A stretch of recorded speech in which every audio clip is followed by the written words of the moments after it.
ассалому алайкум шунавандаҳои гиромӣ. гуфторамонро аз силсилаи хониши адабӣ оғоз менамоем.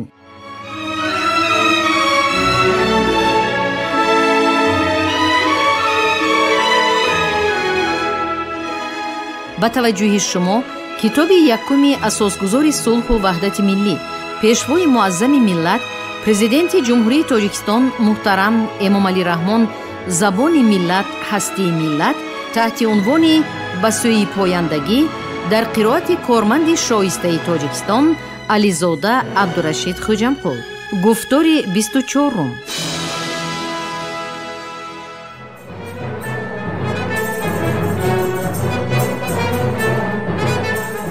کتاب یکم با شعاری به سوی پایندگی سال 2018 مجدداً انتشار گردیده. نشر 11 در پیشگفتار هدف، مقصد و ماهیت آن بازگو شده است. بنا به نگاشته مؤلف با فرارسیدن استقلالیت و زبان دولتی اعلان شدن زبان تاجیکی، مسئله زبان اهمیت خاصه پیدا کرد و به حد مبرم گردید که آن را میتوان یکی از پدیده های مهم شعور ملی و افکار جمعیتی این سالها نامید. زادان فرخ و دبیران دیگری ایرانی دیوان عراق در برابر خط پهلوی و زبان مادری خود زبان و خط عربی را نیز در غایت کمال آموخته بودند و توان آن را داشتند که کارگزاری دیوانی را در قالب زبان عربی پیریزی کنند. از این رو پس از کشته شدن زادان فرخ بر اثر بروز فتنه در بصره، شاگرد او صالح ابن عبدالرحمن کاتب که اصلاً از سیستان بود، امکان برگردانیدن کارگزاری دیوان را از پهلوی به عربی به حجاج ابن یوسف معلوم کرد. حجاج امر کرد که صالح زود از پی این کار شود و او نیز در اجرای امر مذکور به توفیق دست یافت. همین طریق کارگزاری دیوان عراق از خط و زبان پهلوی به خط و زبان عربی نقل گردید. این تدبیر در سرنوشت زبان و خط پهلوی تأثیری بسا منفی گذاشت، زیرا از این پس این خط و زبان روی به زوال آوردند و دایره استفاده اشان نیز تنها با فضای دین زردشتی محدود گردید.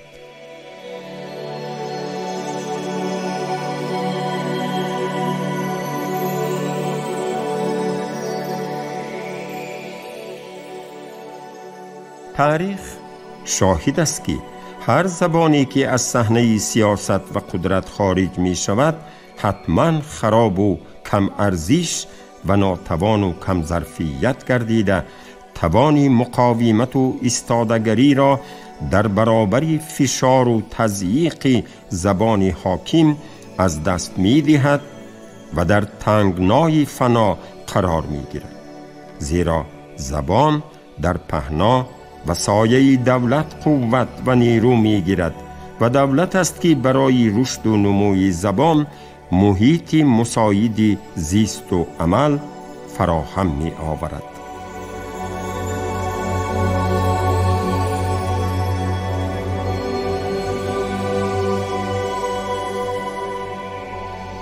در همه دور و زمانها میان زبان و خط، دولت و هویت ملی پیوندی مستقیم وجود داشته است.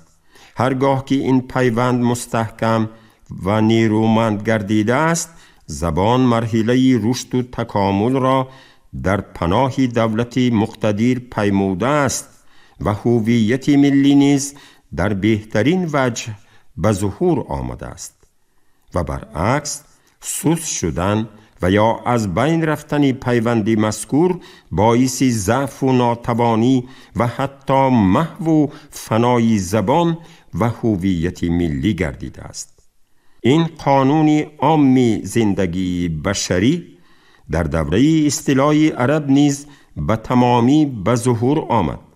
از دایره کارگزاری دیوانهای دولتی خارج شدنی زبان و خط پهلوی، آغاز مرحله زوال آنها و نتیجه از بین رفتن پیوندی دولت، زبان و هویت ملی در آن دورانی نابسامانی تاریخ خلقهای آریایی گردید. بی سبب نبود که همکاران صالح ابن عبدالرحمن بعد کارگزاری دیوان عراق را از پهلوی به عربی برگردانیدنش او را چنین مذمت کرده بودند: خدا ریشه تو را از جهان برکند که تو با این کارت ریشه پارسی را برکندی. در حقیقت هم از دایره کارگزاری دولتی بدر کردن زبان و خط پهلوی برابر با زدن تیشه بر ریشه هستی آنها بود. طبیعی است که پس از این تدبیر اغلب مانعها در راه رواج زبان عربی در قسمت غربی ایران زمین رفع گردیدند و این زبان در صحنه سیاست و دین و علم و ادب حاکمی مطلق گردید.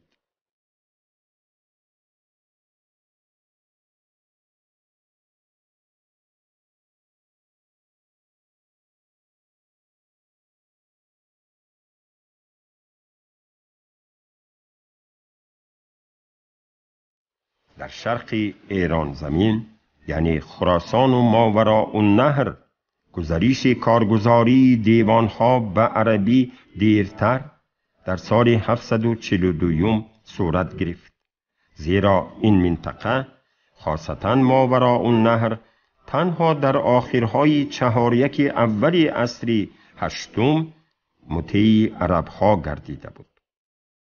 در دیوانهای خراسان و ماوراء النهر نیز مثل عراق تا سنه مذکور دبیرانی محلی فعالیت داشتند و کارگزاری را نیز به شیوه پیشین ادامه می‌دادند. با اشاره به این وضع و تدبیر عربها جهت تغییر آن، ادیب و مورخ عربی زبان جهشیاری نوشته است: آن زمان بیشتری دبیران خراسان مجوس بودند و حسابها به فارسی می نوشتند.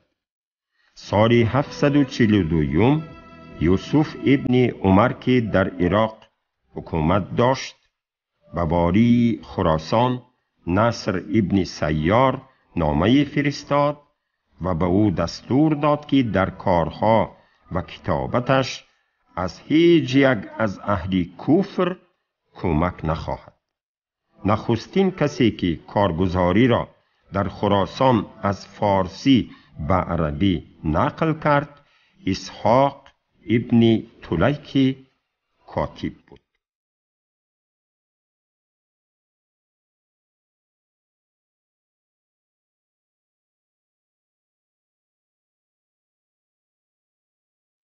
همین طریق در سالهای 40 عصر هشتم در تمام قلمرو خلقهای آریایی کارگزاری دیوانهای دولتی کاملاً به زبان عربی براهمانده شد. از این پس شرط اساسی خدمت در نهادهای دولتی دانستن و به کار بردن زبان عربی به شمار آمد. البته این امر روند انتشار زبان و خط عربی را در ایران زمین سرعت و وسعت بخشیده به مرحله سکوت زبانهای خلقهای آریایی به حیث زبان رسمی که تخمیناً 150-200 سال ادامه یافت آغاز نهاد. در طول این مرحله زبان عربی به یک کتاز میدان سیاست و قدرت و وسیله یگانه نشر افکار ادبی و علمی و دینی در قلمرو ایران زمین تبدیل یافت. و همین روش زبان عربی در مبارزه با زبان پهلوی و زبانهای دیگری مردمی ایران زمین پیروزی کامل به دست آورد. متاسفانه سرچشمه‌های تاریخی، جزئیات و تفصیلاتی مباحثه عربی و زبانهای ایرانی را در دوران اصطلاح ذکر نکردند و روندهایی که در این زمینه در آن دوران صورت گرفتند برایمان ناروشن مانده اند.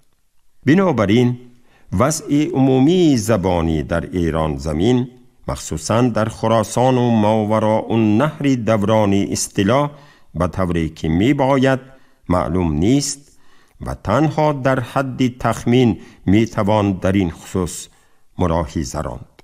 اما نتیجه و محصول روندهای زبانی دوران اصطلاح، یعنی تدریجاً از بین رفتن زبانهای خوارزمی، سغدی، باختری، پهلوی و در صحنه دین و دولت و علم و ادب جایگزین آنها گردیدن زبان عربی در قرنهای نخست اسلامی معلوم و بحث ناپذیر هستند. با توجه به این نتیجه می توان به برداشتی رسید که در روند هماوردی با زبان عربی همان زبانهای ایرانی به شکست مواجه شدند که مقام زبان رسمی و دینی را داشتند و دارای خط و الفبای خود بودند. با نظر داشتی هدفهایی که عربها در روند اصطلاح کشورهای دیگر پیگیری می کردند و در سرخط این هدفها پهنشوی دین اسلام، زبان و خط عربی در کشورهای اصطلاح شده قرار داشتند، شکست زبانهای رسمی و دینی مردم ایران زمین منطقاً توضیح پذیر است، زیرا قدرت نوی سیاسی و جهانشناسی جدید دینی در راه تحکیم بخشیدن به پایه‌های هستی خیش می بایست قبل از همه وسیله‌های ظهور قدرت سیاسی و نشر افکار دینی ایران زمین اصطلاح شده را از بین برد.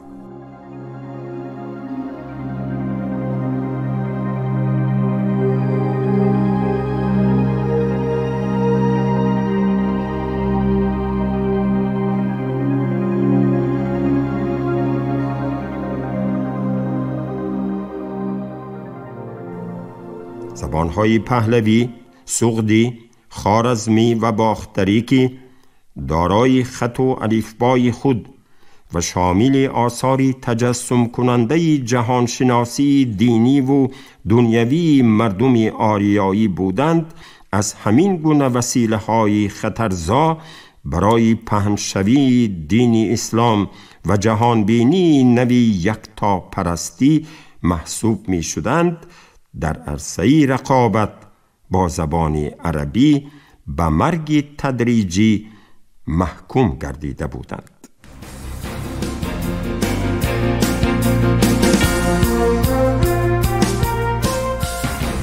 زیر فصل دوم، نهضت تاجیکی دری فارسی در خراسان و ماوراء النهر.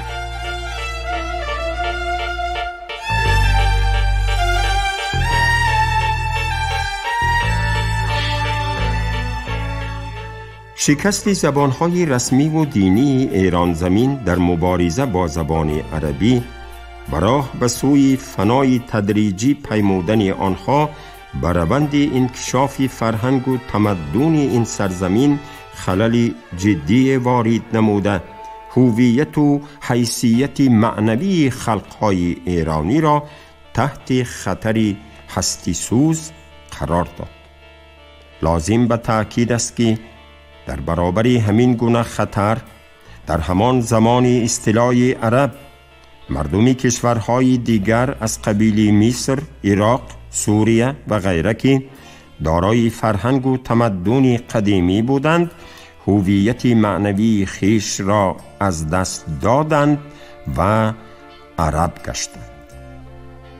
خوشبختانه چنین سرنوشتی تلخ نصیب گذشتگانی آگاه و بیداردلی ما نشد، زیرا در آن مرحله حساس تاریخی عامل‌های روی کار آمدند که به توفیق تلاش‌های پای مردانه نیاکانی آگاه و بیدار دلی ما بهری حفظ هویت و اصالت فرهنگ و تمدن آریایی مساعدت کردند.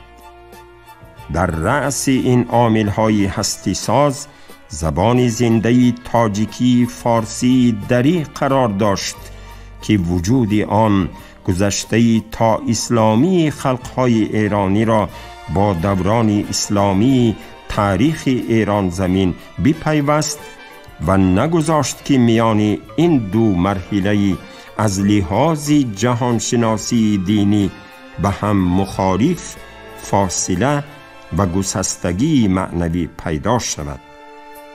همان گونه گسستگی که موجب عرب شدن مردم کشورهای دیگر گردید.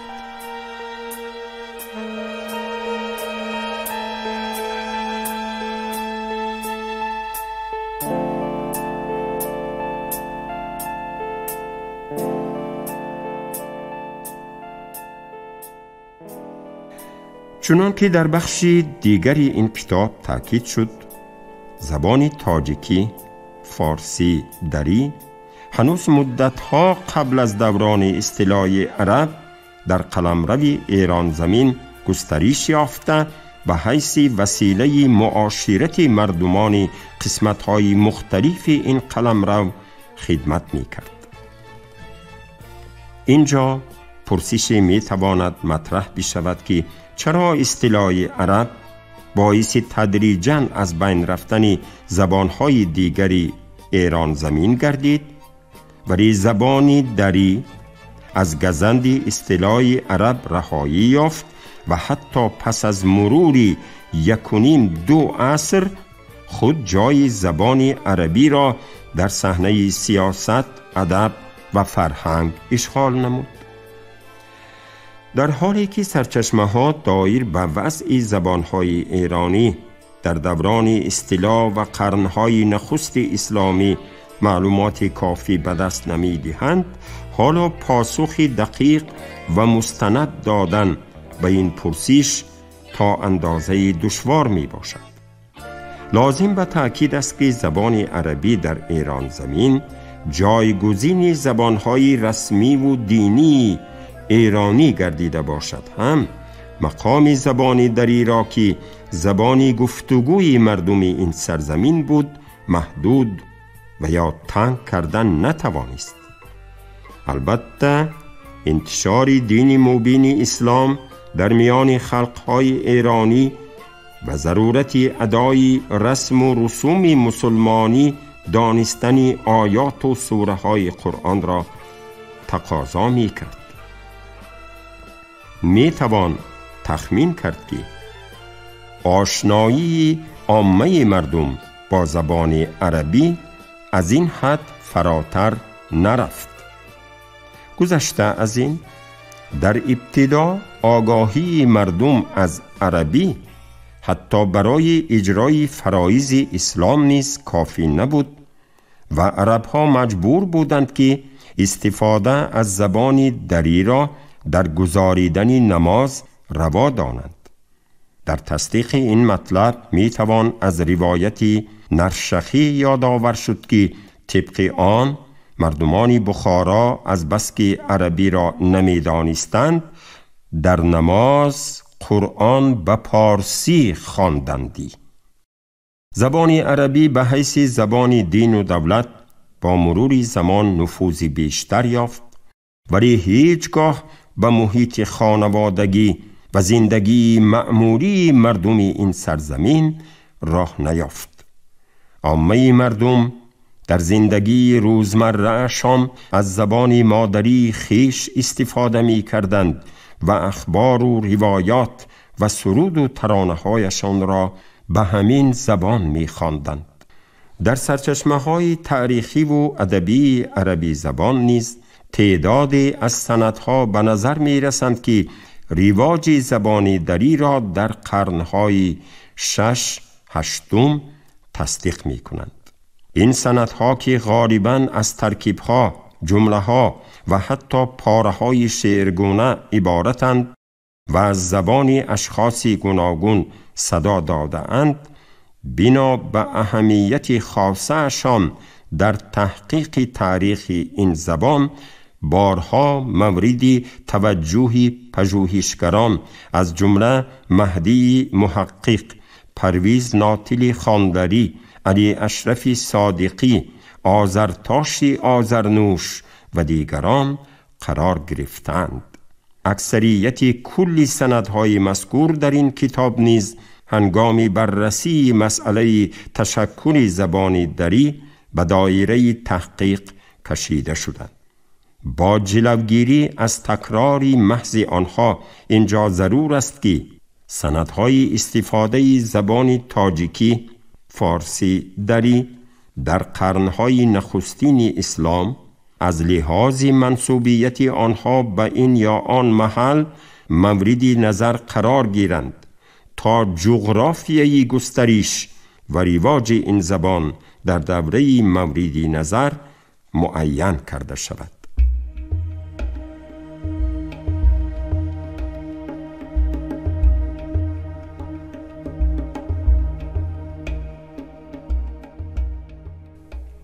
اولا یک نظری اجمالی به سندهای مذکور کافی است تا عیان گردد که زبان ما در دوره اصطلاح عرب بیش از هر منطقه دیگر در خراسان و ماوراءالنهر رواج یافته بوده است. سرچشمه های عربی زبان از زبان مردم این سرزمین در عصرهای 7 هشتم از کلمه و جمله های فارسی دری سر کرده تا پاره های شعری را به این زبان روایت کردند. کلمه و جمله های علاهیده مثل اشتربان، بوستانبان، بدبخت، مار، بگز، تازی ایشان کستم، در مرگ نیز مردی باید، نیکان کنند و بدان کنند و هر کی این کند سال و سر نبرد. ابا این تیمار باید اندک شادی، که اکثرا از مکالمه اشخاص معین در حالتهای مختلف اقتباس شده اند.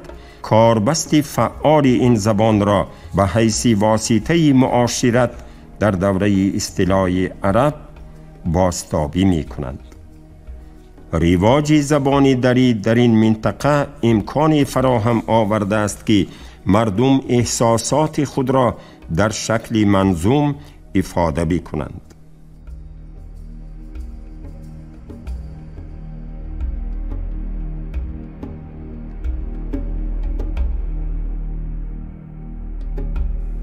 مردم خراسان و ماوراءالنهر هنوز در قرنهای یکم و دوم اسلامی، عصرهای 7 8 میلادی، تراویش‌های طبع شاعرانه خود را در قالب زبان دری پیریزی می کردند.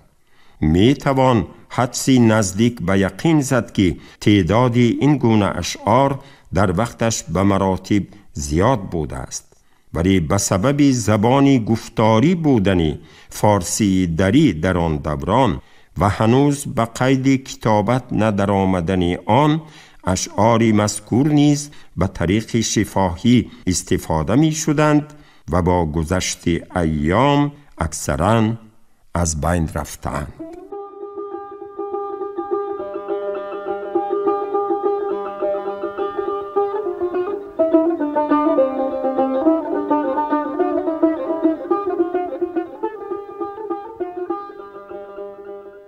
سندهای استفاده زبان دری در قسمت غربی ایران زمین در عصرهای 7 8 خیلی کم به دست آمدند. ظاهراً در این قسمت در آن دوران بیشتر به لهجه‌های تبری و دیلمی گفتگو می کردند، اما دلیل‌های موجودند که با زبان دری بیگانه نبودن مردم این سرزمین را تأیید می کنند. از جمله در سرچشمه‌های عربی اشارات به آن رفته است که دیلمیان ساکن کوفه در قرنهای نخست اسلامی به دری سخن می گفتند.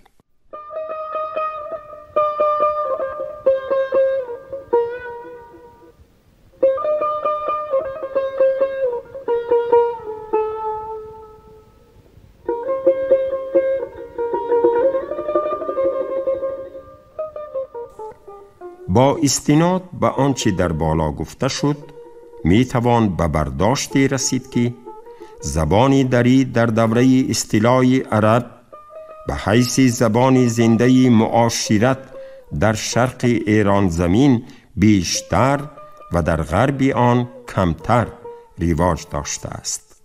اشعار شفاهی که از آن دوران به زبان فارسی دری باقی مانده اند همگی به خراسان و ماوراءالنهر منسوبند. در قیاس با این محض از خراسان و ماوراءالنهر برخاستن شعری رسمی زبانی دری در عهد صفاریان و سامانیان امر طبیعی به نظر می رسد.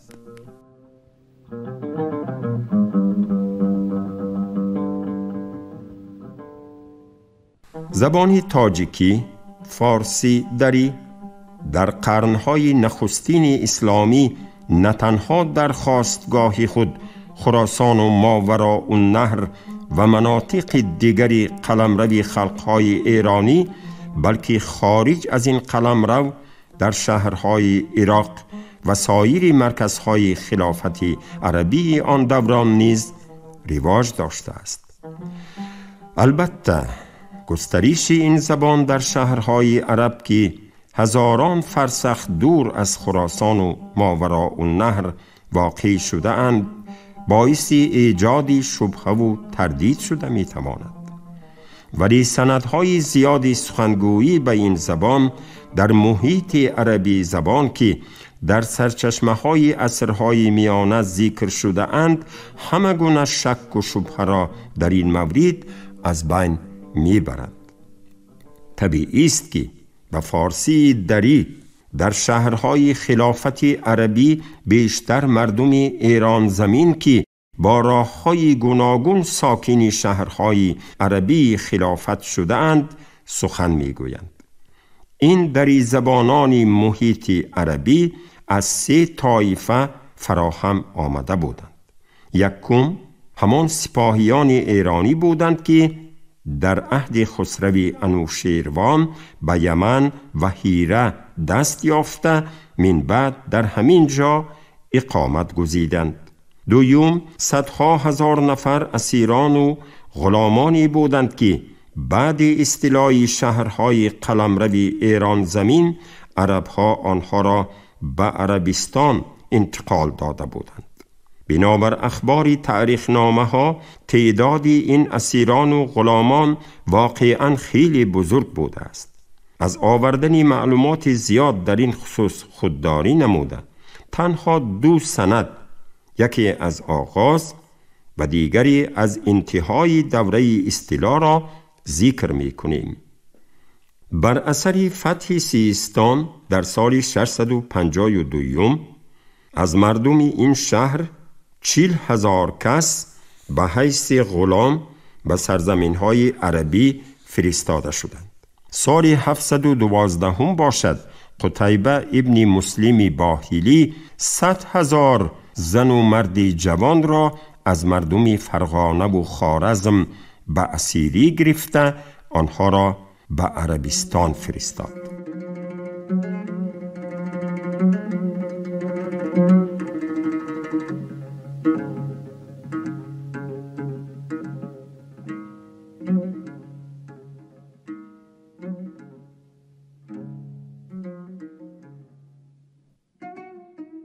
شما گفتار 24 را از روی کتاب یکم اساسگزار صلح و وحدت ملی پیشوای معظم ملت پرزیدنت جمهوری تاجیکستان محترم امامعلی رحمان زبان ملت هستی ملت تحت عنوان بسیاری پایندگی در قرائت کارمند شایسته تاجیکستان علیزاده عبدالرشید خوجمخول شنیدید.